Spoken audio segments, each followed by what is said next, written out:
Hello students, class 12 की physics विषय के अंतर्गत आप सभी लोगों को अध्याय नंबर 9 पढ़ाया जा रहा है। और इस चैप्टर के अंतर्गत आज हम डिस्कस करने जा रहे हैं संयुग्मी फोकस अथवा संयुग्मी बिंदु क्या है, यह किस प्रकार के दर्पण में संभव है और क्यों संभव है, और किस प्रकार के दर्पण में नहीं संभव है और क्यों नहीं संभव है। इन सारी बातों को यहाँ पर डिस्कस करेंगे। साथ ही में आप लोगों को हम प्रकाश की एक बहुत ही महत्वपूर्ण घटना, प्रकाश का अपवर्तन, बिल्कुल डिटेल से समझाने जा रहे हैं। तो सभी विद्यार्थी भी क्लास को अंत तक देखेंगे, जिससे उनको ये दोनों टॉपिक अच्छे तरीके से क्लियर हो जाएं, समझ में आ जाएं और कोई प्रकार की दिक्कत ना रहे। ठीक है ना। तो चलिए हम शुरू करते हैं आज की क्लास को। सबसे पहले हम यहाँ पर जानेंगे कि संयुग्मी फोकस अथवा संयुग्मी बिंदु क्या होता है। ठीक है, तो हम उन दो बिंदुओं को संयुग्मी बिंदु या संयुग्मी फोकस कहते हैं। किनको? दो बिंदुओं को। अब उन दो बिंदुओं की क्वालिटी क्या होती है? क्वालिटी ये होती है कि अगर हम एक बिंदु पर वस्तु को रखें तो दूसरे बिंदु पर क्या बनना चाहिए? इस वस्तु का प्रतिबिंब बनना चाहिए। अगर हम दूसरे बिंदु पर वस्तु को रख दें तो इस पहले बिंदु पर उस वस्तु का प्रतिबिंब बनना चाहिए। और ये केवल अवतल दर्पण में संभव है। इसीलिए मैंने यहाँ पर लिख दिया है कि उन दो बिंदुओं को संयुग्मी फोकस कहते हैं, जिनमें एक बिंदु पर रखी वस्तु का प्रतिबिंब दूसरे बिंदु पर बनता है और दूसरे बिंदु पर रखी वस्तु का प्रतिबिंब पहले बिंदु पर बनता है। अब ये जो संयुग्मी फोकस है ये केवल अवतल दर्पण में ही संभव है। क्यों संभव है? देखिए, अवतल दर्पण में आपने प्रतिबिंब का बनना सीखा है कि जब वस्तु को अनंत पर रखा जाता है, ठीक है, तो उसका प्रतिबिंब कहाँ पर बनता है भैया? मुख्य फोकस पर बनता है। बनता है कि नहीं बनता है? और साथ ही में ये भी स्थिति पढ़ा है आप लोगों ने कि जब वस्तु को हम मुख्य फोकस पर रखते हैं तो प्रतिबिंब अनंत पर बनता है। तो बताइए ये बात आई कि नहीं आई? हमने वस्तु को अनंत पर रखा तो प्रतिबिंब फोकस पर बना, और फोकस पर रखा तो अनंत पर बना। और यही कंडीशन हमें चाहिए थी, तभी हम कहेंगे उन दो बिंदुओं को क्या? संयुग्मी फोकस या संयुग्मी बिंदु। तो इसलिए अवतल दर्पण में यह संभव होता है। उत्तल दर्पण में क्यों नहीं संभव होता है? उत्तल दर्पण में आपने किरण आरेख में सीखा है प्रतिबिंब का बनना। क्या सीखा है उत्तल दर्पण में? आपको उसके बारे में भी डिस्कस कर देते हैं। उत्तल दर्पण में जो प्रतिबिंब बनता है वस्तु का, वो F और P के बीच बनता है। F और P के बीच बनता है, ठीक है ना। और यहाँ पर ध्यान रखिएगा थोड़ा सा, F और P के बीच जैसे यहाँ पर प्रतिबिंब बनता है, ऐसे आरेख होता है। तो जब मैंने वस्तु को यहाँ पर रखा, इधर P और अनंत के बीच कहीं पर रखा, तो उसका प्रतिबिंब P और F के बीच बना, यानी दर्पण के पीछे बना। तो क्या अगर हम दर्पण के पीछे किसी वस्तु को रखें तो उसका प्रतिबिंब आगे बनेगा? बिल्कुल नहीं बनेगा। क्यों नहीं बनेगा? इसलिए नहीं बनेगा क्योंकि प्रकाश का परावर्तन वहाँ पर संभव ही नहीं होगा। जब वस्तु को हम गोली दर्पण के पीछे रखेंगे, उत्तल दर्पण, जो गोली दर्पण हमारा उत्तल दर्पण है, उसमें वस्तु को जब पीछे रखेंगे, क्योंकि इसमें क्या होता है, जब वस्तु को सामने रखते हैं तो प्रतिबिंब पीछे बनता है। तो ये तो भाई हो गया कि वस्तु को मैंने एक बिंदु पर रखा तो उसका प्रतिबिंब दूसरे दर्पण के पीछे जो है बन गया दूसरे बिंदु पर। अब क्या हम दर्पण के पीछे दूसरे बिंदु पर वस्तु को रखें तो प्रतिबिंब बनेगा? नहीं बनेगा, क्योंकि उस स्थिति में प्रकाश का परावर्तन होगा ही नहीं। तो उत्तल दर्पण में क्या होगा? उत्तल दर्पण में संयुग्मी बिंदु या संयुग्मी फोकस संभव नहीं होता है। उम्मीद है कि आपको पता चल गया होगा कि अवतल दर्पण में संयुग्मी फोकस या संयुग्मी बिंदु क्यों संभव है। क्लियर है? चलिए आगे बात करते हैं अब यहाँ पर हम कि प्रकाश का अपवर्तन क्या होता है। रिफ्रैक्शन ऑफ लाइट किस घटना को कहते हैं? तो रिफ्रैक्शन ऑफ लाइट की परिभाषा ये होती है कि जब किसी प्रकाश की किरण को, यहाँ पर ध्यान रखिएगा, ये जो मैंने लाइन खींची ये अपवर्तक पृष्ठ को दर्शाती है। मतलब एक ऐसा पृष्ठ जिसके किसी भाग पर पेंट की कलाई ना हो। अपवर्तक पृष्ठ या पारदर्शी माध्यम बोल सकते हो, ठीक है। तो जब कोई प्रकाश किरण एक माध्यम से दूसरे माध्यम में प्रवेश करती है, या आप बोल सकते हो जब कोई प्रकाश की किरण एक पारदर्शी माध्यम से दूसरे पारदर्शी माध्यम में प्रवेश करती है, तो वह अपने मार्ग से विचलित हो जाती है। और प्रकाश की इस घटना को हम प्रकाश का अपवर्तन कहते हैं। आप यहाँ पर देख पा रहे हो, मैंने आपके समक्ष दो फिगर बनाए हुए हैं। इसका क्या मतलब है? ऊपर इस पहले फिगर में देखोगे तो जो ऊपर वाला माध्यम वो आपका विरल माध्यम है। क्या माध्यम है भाई? विरल माध्यम। और नीचे वाला माध्यम आपका जो है सघन माध्यम है। आप देख सकते हो, ये प्रदर्शित मैंने किया है। विरल माध्यम का अपवर्तनांक n1 ले लेते हैं और सघन माध्यम का अपवर्तनांक n2 ले लेते हैं। तो आप यहाँ पर देख पा रहे हो, जब कोई विरल माध्यम से प्रकाश किरण सघन माध्यम में आपतित की जाती है, यानी प्रवेश होती है, तो देख सकते हो ये जो मैंने अभिलंब खींचा, अभिलंब क्या होती है? जो तल से 90 डिग्री का कोण बनाए वह रेखा अभिलंब होती है। तो आप देख पा रहे हो इस अभिलंब की ओर ये प्रकाश किरण झुक रही है। तो इस घटना को हम क्या बोल रहे हैं? प्रकाश का अपवर्तन बोल रहे हैं। जबकि यही प्रकाश किरण जब हम सघन माध्यम से विरल माध्यम में भेजते हैं तो आप देख पा रहे हो कि ये अभिलंब से दूर भाग रही है। ठीक है, तो ये बात आपको याद रखना है कि अपवर्तन की घटना में जब कोई प्रकाश किरण विरल माध्यम से सघन माध्यम में जाती है तो अभिलंब की ओर झुक जाती है, जबकि सघन माध्यम से विरल माध्यम में जाने पर अभिलंब से दूर हट जाती है। साफ साफ दिखाई पड़ रहा है यहाँ पर। अब यहाँ पर देखिएगा, ये जो अभिलंब है, जो ये आपतित किरण है, इस किरण को बोलेंगे आपतित किरण। क्या बोलेंगे भाई? आपतित किरण। उधर वाले फिगर में भी यही चीज लिख लीजिएगा। और इस किरण को बोलते हैं अपवर्तित किरण। कौन सी किरण? अपवर्तित किरण बोलते हैं।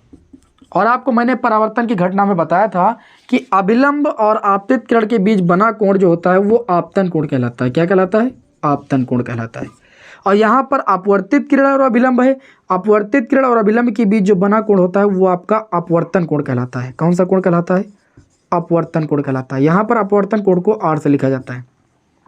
तो जब कोई प्रकाश किरण विरल माध्यम से सघन माध्यम में जाती है, ठीक है, तो सघन माध्यम का अपवर्तनांक अधिक होने के कारण जो आपका R का मान होता है वो आपतन कोण से कम होता है। कैसे कम होता है ये भी मैं आपके समक्ष सिद्ध कर दूंगा भैया। मैंने कह दिया ना कि प्रकाश के अपवर्तन की घटना को डिटेल से बताने वाले हैं। और यहाँ पर देखिएगा, इस स्थिति में जब प्रकाश किरण सघन माध्यम से विरल माध्यम में जाती है, तो जब प्रकाश की किरण सघन माध्यम से विरल माध्यम में जाती है तो जो अपवर्तन कोण होता है वो आपका ज़्यादा होता है, क्योंकि इस स्थिति में N1 का मान ज़्यादा होता है, N2 का मान कम होता है। आई बात समझ में? अब यहाँ पर आप लोगों को हम ये भी बता देते हैं कि अपवर्तन संबंधी नियम क्या होते हैं। तो प्रकाश के अपवर्तन संबंधी दो नियम है। पहला नियम क्या है? पहला नियम ये है कि जो ये आपतित किरण है और अपवर्तित किरण और अभिलंब, ये तीनों भैया एक ही तल यानी एक ही बिंदु में स्थित होते हैं। पहला नियम क्या है? आपतित किरण, अपवर्तित किरण और अभिलंब ये तीनों एक ही तल में स्थित होते हैं। दूसरा नियम क्या है? दूसरा नियम जो है उसे स्नेल का नियम कहते हैं। और इस नियम में बताया गया कि जो ये आपतन कोण I होता है, इसकी जया को भैया साइन से लिखा जाता है, और जो अपवर्तन कोण R है इसकी जया को साइन से लिखा जाता है। आपतन कोण की जया और अपवर्तन कोण की जया का जो अनुपात होता है वह एक नियतांक होता है। क्या होता है? नियतांक होता है, जिसे हम अपवर्तनांक कहते हैं। और जो यहाँ पर अपवर्तनांक होता है वो पहले माध्यम के सापेक्ष दूसरे माध्यम का अपवर्तनांक होता है। इसे 1n2 से लिखा जाता है। 1n2 का मतलब पहले माध्यम के सापेक्ष दूसरे माध्यम का अपवर्तनांक। ठीक है, 1n2 को लिखा जाता है n2 बटे में n1। n2 कौन सा अपवर्तनांक है? जिस माध्यम में प्रकाश की किरण जा रही है। n1 कौन सा अपवर्तनांक है? जिस माध्यम से प्रकाश किरण जा रही है उसका अपवर्तनांक है। अपवर्तनांक को हम निरपेक्ष अपवर्तनांक भी कहते हैं सामान्यतया, या निरपेक्ष अपवर्तनांक को ही सामान्यतया अपवर्तनांक कहा जाता है। और इसकी परिभाषा क्या होती है निरपेक्ष अपवर्तनांक की? कि किसी माध्यम में निर्वात अथवा वायु के सापेक्ष जो अपवर्तनांक होता है उसे हम निरपेक्ष अपवर्तनांक या अपवर्तनांक कहते हैं। ये अपवर्तनांक की परिभाषा होती है। और जो अपवर्तनांक होता है वो माध्यम की प्रकृति पर और जो प्रकाश किरण आपतित होती है उसकी तरंगदैर्ध्य पर निर्भर करता है। ठीक है, और साथ ही में उसके ताप पर भी निर्भर करता है। जो माध्यम का अपवर्तनांक होता है वो किस पर निर्भर करता है? अपवर्तनांक माध्यम की प्रकृति पर निर्भर करता है, आपतित प्रकाश की किरण की तरंगदैर्ध्य पर निर्भर करता है और माध्यम के ताप पर निर्भर करता है। जो माध्यम में चाल होती है, माध्यम में किसकी चाल? प्रकाश की चाल। माध्यम में जो प्रकाश की चाल होती है ये भी जान लीजिए, प्रकाश की चाल वो आपकी होती है V = C/n। क्या होती है? V = C/n। V को बोलते हैं माध्यम में प्रकाश की चाल। यहाँ पर जो C है इसको बोलते हैं निर्वात अथवा वायु में प्रकाश की चाल।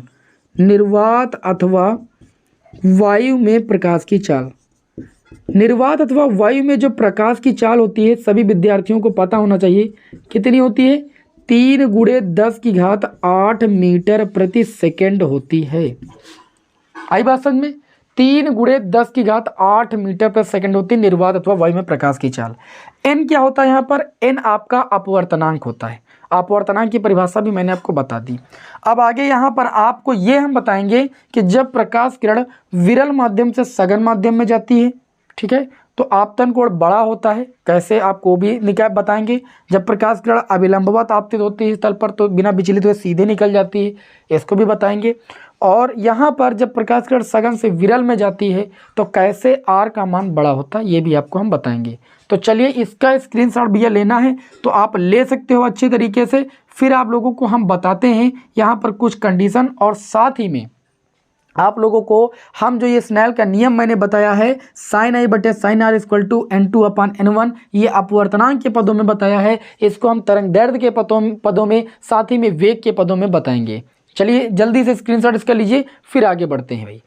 उम्मीद है कि आपने स्क्रीनशॉट ले लिया है। इसको हम यहाँ पर रफ करते हैं, साथ ही आगे यहाँ पर हम बढ़ते हैं और आप लोगों को हम थोड़ी कुछ बातें और महत्वपूर्ण बताते हैं जो आपके काम आने वाली हैं। ठीक है, बहुत ही इंपॉर्टेंट बातें आपको बताने जा रहे हैं, प्रकाश के अपवर्तन की घटना से संबंधित ये बातें हैं। तो चलिए यहाँ पर इनको भी हम डिस्कस कर लेते हैं अच्छे तरीके से। तो पहली स्थिति ये कि जब प्रकाश विरल माध्यम से सघन माध्यम में प्रवेश करता है, इसको रफ कर देते हैं। जब प्रकाश विरल माध्यम से सघन माध्यम में जाता है, तो यहाँ पर लिखेंगे जब प्रकाश कहाँ जाता है भाई, विरल माध्यम से सघन माध्यम में जाता है। विरल माध्यम से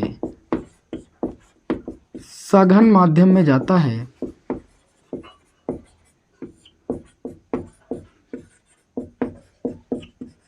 तो इस स्थिति में जो N2 का मान होता है वो N1 से बड़ा होता है। तब स्नेल का नियम लगाएंगे। क्या लगाएंगे भाई, स्नेल का नियम। स्नेल के नियम से बहुत ध्यान से समझिएगा। स्नेल के नियम से क्या होता है, साइन आई बटे साइन आर, अभी बताया ये किसके बराबर होता है, N2 बटे N1 के। अब आप एक चीज़ समझिए, अभी मैंने बताया जब प्रकाश विरल माध्यम से सघन माध्यम में जाता है तो N2 का जो मान होता है वो N1 से बड़ा होता है। आप बताइए N2 ऊपर अंश में है ना, अगर किसी संख्या का अंश बड़ा है किससे, हर से, तो जाहिर सी बात है वो संख्या किससे बड़ी होगी, 1 से बड़ी होगी। तो N2 बटे N1 ग्रेटर देन 1 लिख सकते हैं कि नहीं, बताइए। लिख सकते हैं, बिल्कुल लिख सकते हैं। अब यहाँ पर देखिए आपका क्या हो जाएगा, ये आपका हो जाएगा साइन आई बटे में साइन आर ग्रेटर देन 1, क्योंकि N2 बटे N1 ग्रेटर देन 1 है, तो हम ऐसे दिखा सकते हैं साइन आई बटे साइन आर ग्रेटर देन 1। अच्छा, गुणा करेंगे तो ये हो जाएगा साइन आई ग्रेटर देन किससे भाई, साइन आर से। इसके बटे में 1 मान लो, कैंची गुणा कर लो। अच्छा, दोनों पक्षों में अगर हम साइन साइन छोड़ दे तो कोण आई बड़ा हो जाएगा आर से। अभी मैंने आपको बताया था कि जब कोई प्रकाश किरण विरल माध्यम से सघन माध्यम में जाती है तो विरल माध्यम में बना आपतन कोण जो होता है वो सघन माध्यम में बने अपवर्तन कोण से बड़ा होता है। तो देख लिए आप कि यहाँ पर आई क्या है, आर से बड़ा होता है जब प्रकाश किरण विरल से सघन में जाती है। अब दूसरी कंडीशन, तथा सघन से विरल में जाने पर, सघन से विरल में जाने पर क्या होता है भाई, विरल में जाने पर पुनः स्नेल का नियम लगाएंगे, साइन आई बटे साइन आर। और इस स्थिति में क्या होता है कि N1 का मान बड़ा होता है N2 से, क्योंकि प्रकाश किरण सघन से विरल में जा रही। तो स्नेल का नियम क्या कहता है, साइन आई बटे साइन आर बराबर N2 बटे में N1। अब यहाँ पर आप बताइए N1 का मान क्या है, बड़ा है। N1 का मान बड़ा होने का मतलब हर बड़ा है। मतलब अगर जैसे एक संख्या 2 बटे 5 लिख दें तो 5 बड़ा है कि नहीं बड़ा है। अगर 5 2 से बड़ा यानी अंश से बड़ा अगर हर है तो उसका मान सदैव 1 से कम होता है। क्या होता है भाई, 1 से कम। तो इसको हम लेस देन 1 लिख सकते हैं। बताइए लिख सकते हैं कि नहीं। अब जब हम यहाँ पर गुणा करेंगे तो ये हो जाएगा साइन आई, इसके नीचे एक मान के कैसे गुणा, लेस देन साइन आर। अच्छा, साइन साइन हटाएंगे तो यहाँ से हो जाएगा आई लेस देन आर।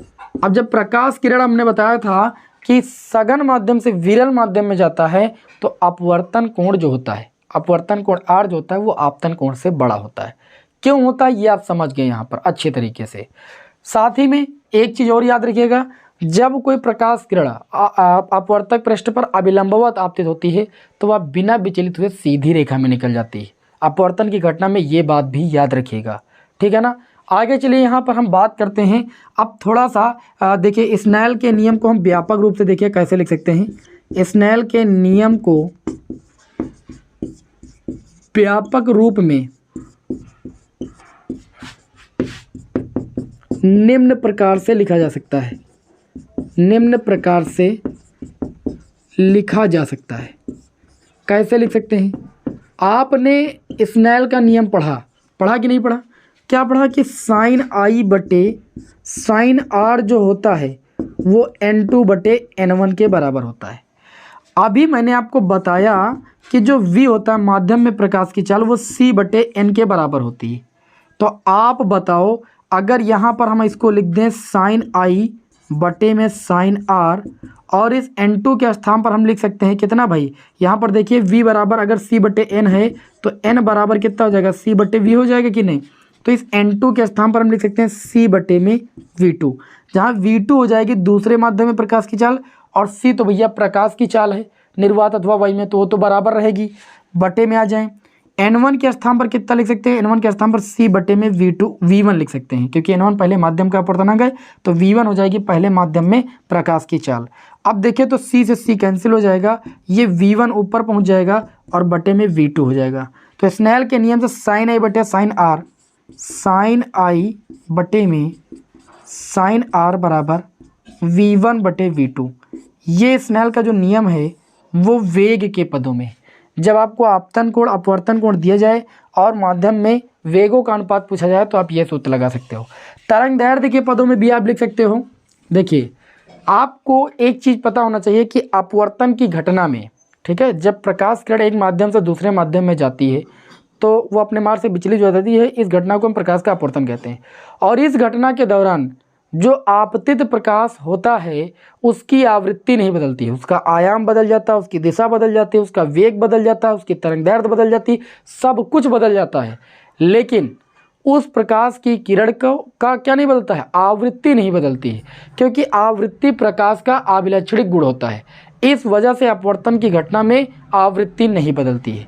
तो यहाँ पर देखिए हम जानते हैं, चूंकि v इक्वल टू होता है न्यू लैम्डा, क्या होता है, v इक्वल टू आपका होता है न्यू लैम्डा, जहाँ न्यू क्या है, आवृत्ति है, और आवृत्ति नहीं बदलती है, आवृत्ति नहीं बदलती है। तब हम इसको आगे लिखेंगे साइन i बटे में साइन r इक्वल टू, इस v1 के स्थान पर लिख सकते हैं न्यू लैम्डा 1। क्यों, देखिए आवृत्ति बदलती नहीं तो न्यू लिख दिया, और ये v1 क्या था, पहले माध्यम में प्रकाश की चाल थी, तो पहले माध्यम में तरंगदैर्ध्य हो जाएगी लैम्डा 1।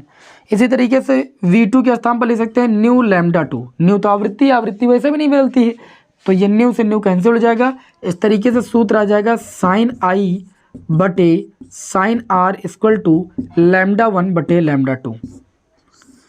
तो ये भी सूत्र आपके काम आ जाएगा। ये तरंगदैर्ध्य के पदों में है, ये प्रकाश के माध्यम में प्रकाश की चाल के पदों में है, और यहाँ पर जो एक आपने सूत्र पढ़ा है अपवर्तनांक के पदों में, साइन i बटे sine r equal to n2 बटे n1, जहाँ n1 क्या होता है, उस माध्यम में प्रकाश की चाल जिस माध्यम से प्रकाश की किरण प्रवेश कर रही होती है, और n2 उस माध्यम में प्रकाश की चाल बोलती है, n1 उस माध्यम का अपवर्तनांक है जिस माध्यम से प्रकाश आपतित होता है, n2 उस माध्यम का अपवर्तनांक है जिस माध्यम में प्रकाश प्रवेश कर रहा होता है, ठीक है ना। तो ये आप देख सकते हो 3 सूत्र आपके बन गए, ठीक है ना। और उम्मीद है कि आप सभी लोगों को यहाँ पर अपवर्तन जो है प्रकाश का वो अच्छी तरीके से समझ में आ गया होगा, कौन सा कोण किस स्थिति में बड़ा होता है, क्यों बड़ा होता है, साथ ही में तरंगदैर्ध्य के पदों में, माध्यम में प्रकाश की चाल के पदों में और अपवर्तनांक के पदों में मैंने सूत्र को निकालना बताया। उम्मीद है कि आप सभी को ये क्लास पसंद आई होगी।